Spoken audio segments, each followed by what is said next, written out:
I was hospitalized and put in traction after a car accident left me with a broken right femur in 1970. Because it was such a clean break, I had a hard time healing. So after 3 months of traction proved fruitless, the doctor decided to insert a steel plate in my leg to assist healing. I was scheduled for surgery in 1971 at 11 in the morning. At around 8, a nurse came in and gave me a hypo. About an hour later, when the doctor came in, after checking my blood pressure, he asked if I had been given a hypo. When the nurse said I had, he instructed her to give me another one. He came back about an hour later and checked my pressure again. He asked me if I had any concerns. I told him I wasn't afraid of the surgery, but that I was scared of the traction being dismantled while I was still awake.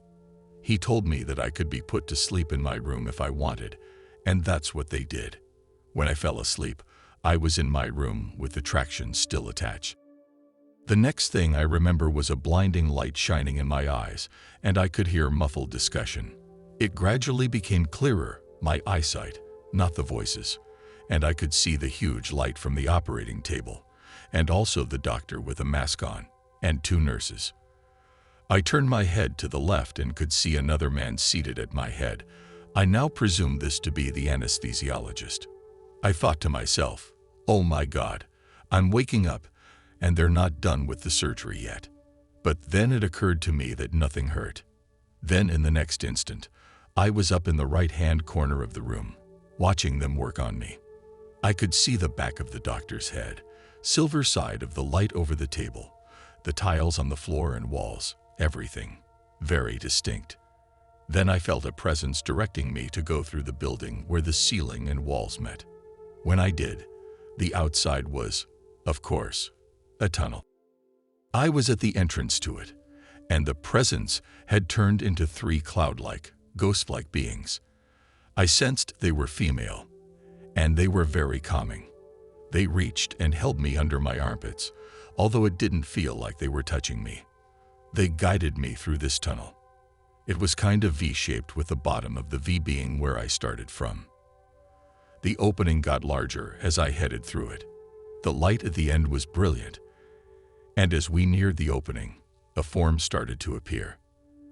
At first, I couldn't quite make it out, but as we got closer, it formed into an elderly woman, whom I instinctively knew was very kind. I could see behind her, and there was a beautiful garden in full bloom with all kinds of beautiful flowers. This woman looked a lot like my grandmother, who was still alive at the time, but yet I knew it wasn't her. I tried to go past her. I wanted badly to see the garden, but she put her arm out and stopped me. She bent down and hugged me. Why am I crying as I write this part? And without any words, she told me that I couldn't stay. She said I had to go back. I was crying then, and I told her I didn't want to and begged her to let me stay. She said that something had happened, and I shouldn't have been there. I often wonder now if she meant it all or just right then. She said I wasn't finished yet.